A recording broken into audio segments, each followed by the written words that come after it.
স্বাগত। দেখছেন দিনের প্রধান খবর আর খবরের পেছনের খবর নিয়ে পর্যালোচনামূলক অনুষ্ঠান বাংলাদেশ এখন। আপনাদের সঙ্গে আছি আমি সুলতানা রহমান, আর আমার সঙ্গে আলোচনার জন্য স্টুডিওতে আছেন পিআইবির মহাপরিচালক শাহ আলমগীর এবং লিডারশিপ স্টাডিজ ফাউন্ডেশনের সভাপতি doctor Cena M A Saeed. আপনাদের দুজনকেই স্বাগত জানাচ্ছি। মূলত সারাদিন যে খবরগুলো আলোচনায় থাকে, শিরোনাম হয়, সেগুলো নিয়েই আমাদের প্রতিদিনের নিয়মিত এই আয়োজন। শুরুতে একটু দেখে আসতে চাই যে খবরগুলো শিরোনাম হয়েছে। নাশকতার জন্য প্রচলিত আইনে খালেদা জিয়ার বিচার করা হবে বলে জানিয়েছেন প্রধানমন্ত্রী শেখ হাসিনা। জাতীয় সংসদে প্রশ্নোত্তর পর্বে তিনি আরও বলেন, জনগণ চাইলে তাদের রাজনীতিও নিষিদ্ধ করা হবে। টকশোতে অংশগ্রহণকারীদের উস্কানিদাতা উল্লেখ করে তাদের বিরুদ্ধেও ব্যবস্থা নেয়ার কথা জানান প্রধানমন্ত্রী। এর আগে সকালে ঢাকা মেডিকেল কলেজ হাসপাতালের বার্ন ইউনিট পরিদর্শন করেন প্রধানমন্ত্রী। আমি বিএনপি নেত্রী খালেদা জিয়াকে বলবো, এই মানুষ হত্যা করা এই মুহূর্তে তাকে বন্ধ করতে হবে। কারণ মানুষ হত্যা করার লাইসেন্স তাকে কেউ দেয় নাই। সে জামাত শিবিরকে নিয়ে আমার দেশের মানুষকে এইভাবে, সাধারণ মানুষকে পুড়িয়ে মারবে, বোমা মেরে মারবে, এটা কখনো আমরা সহ্য করতে পারি না, এটা কেউ সহ্য করতে পারে না।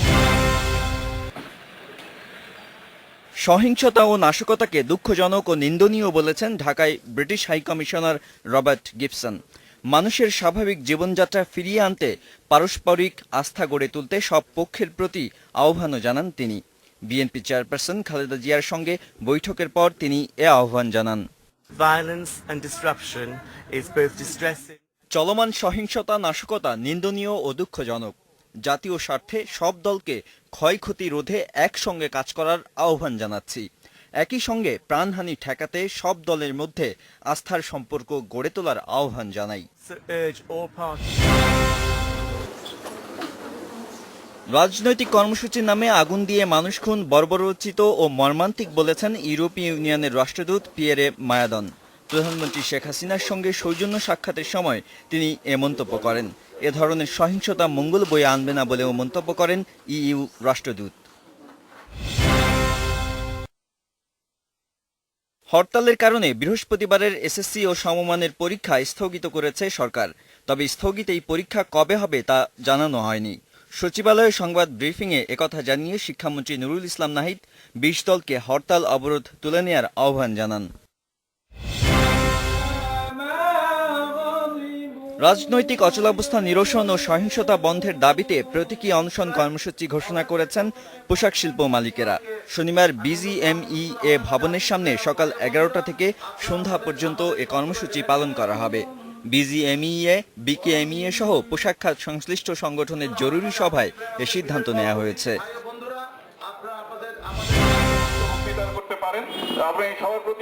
সাংবাদিক দম্পতি সাগর রুনির খুনিদের ১০ই মার্চের মধ্যে গ্রেপ্তার না করলে কঠোর কর্মসূচি দেওয়ার হুঁশিয়ারি দিয়েছেন সাংবাদিক নেতারা। এদিকে স্বরাষ্ট্র প্রতিমন্ত্রী আসাদুজ্জামান খান কামাল বলেছেন, বিভিন্ন গোয়েন্দা সংস্থা একযোগে কাজ করলেও এ পর্যন্ত সাগর রুনি হত্যার রহস্য ভেদ করা সম্ভব হয়নি। Nadim Mahmud, Independent News. দেখছিলেন সারাদিনের খবরগুলো।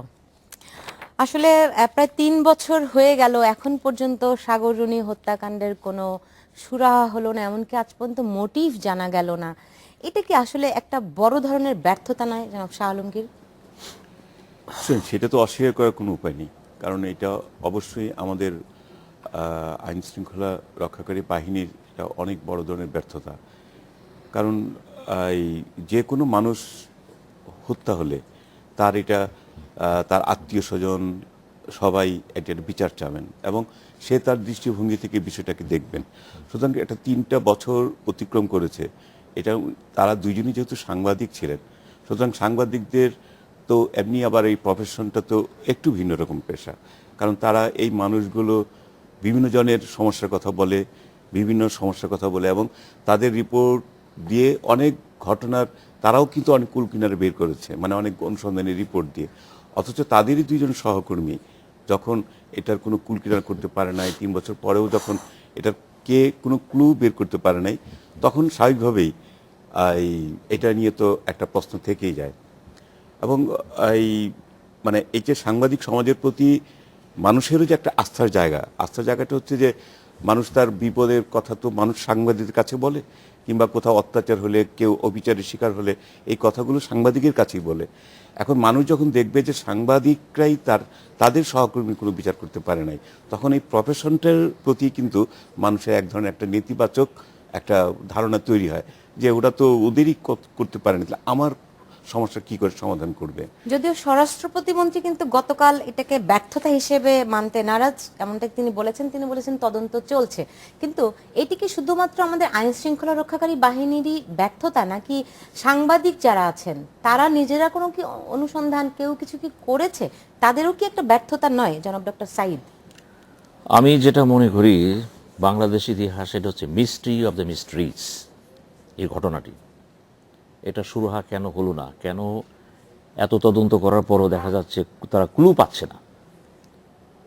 আমি মনে করি এখানে সাংবাদিকের দায়িত্ব ছিল, তাদের মধ্যে একটা গাফলতি লক্ষ্য করা যাচ্ছে এবং ঢিলে ঢালা স্লোগান হচ্ছে, মিছিল হচ্ছে এবং তারা বিভিন্ন জায়গায় তারা কথাবার্তা বলছেন। মাঝে মাঝে আমরা দেখছি প্রেস ক্লাবের সামনে মিটিং হচ্ছে। একটা গলদ কোথায় রয়ে গেছে, সুতাটা মনে কোথা থেকে টানা হচ্ছে এবং এই ব্যাপারে যারা সচেতন তারাও চেষ্টা করছেন কোনো সুবিধা পাওয়া যায় কিনা। এবং সাগর রুনিকে সামনে রেখে, এটা আমার ব্যক্তিগত ধারণা, অনেকে হয়তো ফায়দা লোটার চেষ্টা করছে, এটা আমার বিশ্বাস। তারপরও বলবো যে সাংবাদিক জগতের এরকম একটা ঘটনা ঘটলো, আমরা আশা করি স্বরাষ্ট্রমন্ত্রী যেটা বলেছেন, কারণ পৃথিবীর ইতিহাসে কোনো স্বরাষ্ট্রমন্ত্রী কখন নিরাশ হন না। স্বরাষ্ট্রমন্ত্রীর কাজই হচ্ছে দেশ যদি ধ্বংসের শেষ প্রান্ত থাকে তিনি বলবেন আমি আশাবাদী, সব ঠিক হয়ে যাবে। হয়তো সে ধরনের আশাবাণী শোনাচ্ছেন এবং এবার জন্য আমি জনাব আসাদুজ্জামান সাহেবকে ধন্যবাদ দিই, তিনি অতীতের সে একই পথে চলছেন। জি শাহ আলমগীর, আপনি যদি একটু বলেন যে দেখেন এই ঘটনার পেছনে কি রহস্যই যেটাই থাকুক না কেন, কিন্তু সাংবাদিক সমাজ তারা বলছে যে তাদের ভিতরে ঐক্য না থাকার কারণে আসলে সেইভাবে করে চাপ দেওয়া সম্ভব হয়নি এবং এটির আসলে সুরাহাও হয়নি। তো সেই ক্ষেত্রে আপনিও তো আসলে একজন ইউনিয়ন নেতা, হ্যাঁ, সেই ক্ষেত্রে আপনারা মানে আমরা দেখেছি যে একটু কিভাবে আপনারা ঐক্যবদ্ধ হতে পারেন সেই চেষ্টা একটু শুরুর দিকে ছিল, তারপরে তার কিছুই কোনো উদ্যোগ নাই, কোনো প্রক্রিয়াই আসলে নাই। না সুতরাং একটা বিষয় দেখেন, যখন সত্যটা লুকানো থাকে তখন কিন্তু অজস্র মিথ্যা ছড়িয়ে পড়ে। এখন যেহেতু এটার কোনো সুরাহা হয়নি, সুতরাং নানান ধরনের কথাবার্তা হবে, এটা স্বাভাবিক। এক একজনে এটা এক এক রকম ব্যাখ্যা দিবেন। এই হত্যাকাণ্ডের মোটিভের নিয়ে অনেকে ব্যাখ্যা দিবেন, কেন হয়নি এটা নিয়ে ব্যাখ্যা দিবেন। এখন হত্যাকাণ্ড তো হত্যাকাণ্ডই, এবং এটাকে হত্যাকারীকে চিহ্নিত করতে হবে, এটা হলো আইন শৃঙ্খলা রক্ষাকারী বাহিনীর দায়িত্বের মধ্যেই পড়ে। সুতরাং এখন এটা তিনি সাংবাদিক সমাজ বলে কিংবা আমরা সাংবাদিকতা পেশার সঙ্গে যুক্ত, আমরা ঐক্যবদ্ধ হয়ে আন্দোলন করলে এটা হত্যার বিচার হতো, তাহলে একটা সাধারণ মানুষ মারা গেলে কি তার হত্যার বিচার হবে না? বিষয়টা কিন্তু আমি ওই রকম করে দেখতে চাই না যে মানে একটা হত্যাকাণ্ডের বিচারের জন্য আন্দোলন করতে হবে কেন। এটা তো আন্দোলন করার বিষয় না। নিঃসন্দেহে একমত যে সব হত্যাকাণ্ডের আসলে বিচার হওয়া দরকার, কিন্তু সাংবাদিকদেরকে ধরা হয় সমাজের অগ্রসর অংশ, প্রভাবশালী অংশ, সেই অংশেরই কারো যদি হত্যাকাণ্ডের বিচার না হয় তাহলে সাধারণ মানুষ তো মনেই করতে পারে যে তার পরিবার, তার ক্ষেত্রে যদি এরকম হয়, সে তার বিচারের পাওয়ার ভরসা আর কোথায় থাকে? না সুতরাং সেই অনাস্থা তো তৈরি হতেই পারে। আপনি কিন্তু একটা খুব মানে আমি বলবো একটা খুব এই জায়গায় কথাটা বলেছেন। বিষয়টা হচ্ছে যে আপনি দেখবেন যে এ যাবৎকালের যত সাংবাদিক হত্যা হয়েছে, সাংবাদিক হত্যার ঘটনা যদি আপনি দেখেন সেটা কিন্তু সংখ্যা কম নয়, অনেক। আমি এটা হলো মানে 14-15 জনের মতো গত কয়েক বছরের মধ্যে মারা গিয়েছেন। কিন্তু দেখবেন যে সবগুলো ঘটনার মধ্যে শুধুমাত্র ফরিদপুরের গৌতম তার হত্যাটার ব্যাপারে অন্তত একটা রায় হয়েছে, আর এর বাইরে কিন্তু আর কোনোটারই, আপনার বালু ভাইয়ের কথা বলেন, মানিক সাহার কথা বলেন, কেবলের কথা বলেন, আপনি কোনোটারই কিন্তু এটা কোনোটা ছোড়া হয়নি। এবং এটা দেখা গেছে যে এই রায়গুলো নেই, মামলাগুলো পরিচালনার ক্ষেত্রেও এক ধরনের একটা এটা বলা যাবে যে কখনো কখনো এই মামলাগুলো কিন্তু নানানভাবে মানে পরিবর্তিত হচ্ছে, আবারও নারাজি হচ্ছে, আবারও নতুন করে আবেদন হচ্ছে, নতুন করে কাজ শুরু হচ্ছে। আপনি দেখবেন যে সাগর রুনি হত্যার ব্যাপারটা, আপনারা যেহেতু সাগর এবং রুনি দুইজনই আমার অত্যন্ত ঘনিষ্ঠ ছিলেন, এবং আপনি জানেন যে দুইজনের সঙ্গেই মানে আমি বলবো মানে আপনি নিজেও যখন মাছরাঙা টেলিভিশনে ছিলেন এবং সাগর যখন জার্মানি থেকে মাছরাঙায় আসেন তখন আপনিও তার কলিগ ছিলেন। এবং সে আসার আগে কিন্তু সাগর আমাকে মানে জার্মানি থেকে ফোন করে কিন্তু সে ঢাকায় এসেছিল এবং সে যেই কথাটা বলে এসেছিল যে তার ছেলেটা বাংলা ভুলে যাচ্ছে, সে চায় না যে তার ছেলেটা বিদেশি হয়ে জন্মাক, সে বাঙালিত্বতা হারিয়ে ফেলুক, সে দেশে ফেরত আসতে চায়। সে কিন্তু এসছে এবং আসার 6 মাসের মাথায় সে মারা গেছে। এখন জিনিসটা হচ্ছে যে দুইজনই সাংবাদিকতা পেশার সঙ্গে যুক্ত ছিল। আপনি যে কথা বলেছেন যে মানুষের মধ্যেও তো দেখবে যে এমন একটা প্রফেশনাল লোক যদি তার হত্যার বিচার না হয়, তাহলে একটা সাধারণ মানুষের কি আশা করতে পারেন? মানে আমি সেই দিক থেকে বলেছি যে হত্যা তো হত্যা যিনি হত্যা হন না কেন তার এটা খুঁজে বের করতে হবে এবং সমাজের সব মানুষের মধ্যে আস্থা ফিরিয়ে আনার জন্য আপনাকে এটা করতেই হবে। আপনি দেখবেন যে মানুষ অনেক সময় আপনার সঙ্গে মানে যে কোনো সাংবাদিকের সঙ্গে একেবারে সাধারণ একটি মানুষও কিন্তু জিজ্ঞেস করে ভাই যে এটা এই হত্যাকাণ্ডের কি হলো, মানে মানুষের ভিতরে এত একটা ইম্প্যাক্ট এই ঘটনাটি তৈরি করেছে। আসলে সরকার কিংবা আমাদের বিচার ব্যবস্থা, আমাদের আইন শৃঙ্খলা রক্ষাকারী বাহিনীর দক্ষতা নিয়ে তো প্রশ্ন আমরা উঠতেই যখন পারে। জেলার বাইরে যাই, জেলার বাইরে গেলে সাংবাদিকরা প্রথমেই প্রশ্নটা করে যে মানে আমাদেরকে প্রশ্ন করে, যেহেতু আমি ইউনিয়নে আমরা ওই আন্দোলনটা আমরা করেছি, এখন জিনিসটা ওরা জিজ্ঞেস করে যে আলম ভাই এটা কিছু করা সম্ভব হলো না। আর যারা মানুষ হিসেবে মানে যারা সাধারণ মানুষ, তারা তো কথাটা প্রতি মুহূর্তে সাংবাদিক দেখলেই এই কথাটা বেশিরভাগ বলে তার যে এটা জীবনে কিছু হাজারটা হলো না। সমস্যা থাকতে পারে, সে হয়তো একজন সাংবাদিককে সেটা বলছে না, কিন্তু সাগর রুনি হত্যাকাণ্ডের কি হলো এটা কিন্তু মানুষ জানতে চায়। আমরা এই বিষয়গুলি আরো অনেকগুলো বিষয় আছে, এগুলো নিয়ে ফিরবো, তার আগে নিচ্ছি মাত্র 40 সেকেন্ডের একটি বিরতি।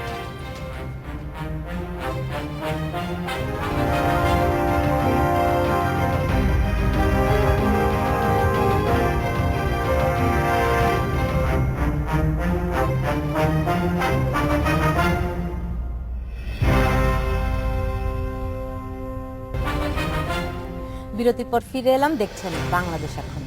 ডক্টর সাইদ, আপনার কাছে কি মনে হয় এই সাগর রুনি হত্যাকাণ্ডটির বিচার না হওয়া এর সঙ্গে আসলে সাংবাদিকদের অনৈক্যের একটি সম্পর্ক আছে? অন্যতম সম্পর্ক অবশ্যই সেখানে রয়েছে। অন্যতম। অন্যতম। আচ্ছা, আর কি কি কারণ আপনার কাছে কি মনে হয়? ধরুন এখানে ব্যাপারটা এত জটিল যে সাগর রুনি কেন মারা গেলেন, তার চেয়ে বড় প্রশ্ন যে কেন মারা যাবেন না। কঠিন প্রশ্ন করছে, কেন মারা যাবেন না? তারা কি এমন কিছু করেছিলেন যা কাউকে না কাউকে তার বীরত্বের উদ্বেগ করেছিল? এমন কিছু করেছিলেন যে বৃহত্তর কোনো গোষ্ঠীকে নাড়া দিয়েছিল?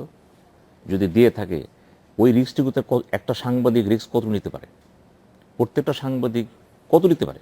আমারও একটা দৌড়ের একটা সীমা রেখা আছে। কিন্তু দেখেন, মার্টিন লুথার কিং একটা কথা বলেছিলেন সুন্দরভাবে, যে তুমি যদি দৌড়াতে না পারো তুমি হাঁটো, হাঁটতে না পারলে তুমি ক্রলিং করো, ক্রল করতে না পারলে একটা কিছু করো, বসে থেকো না। তো এই কেসটা দেখে আমার কাছে মনে হচ্ছে কিছু একটা হচ্ছে। কি হচ্ছে সেটা বোঝার ক্ষমতা আমার কিন্তু নেই। এ ব্যাপারে বলতে পারেন আমি নির্বোধ, অবুঝ, এবং সেভাবে আমি এখনও নির্বোধ অবুঝ থাকতে চাই, কারণ ব্যাপারটা খুবই রহস্য।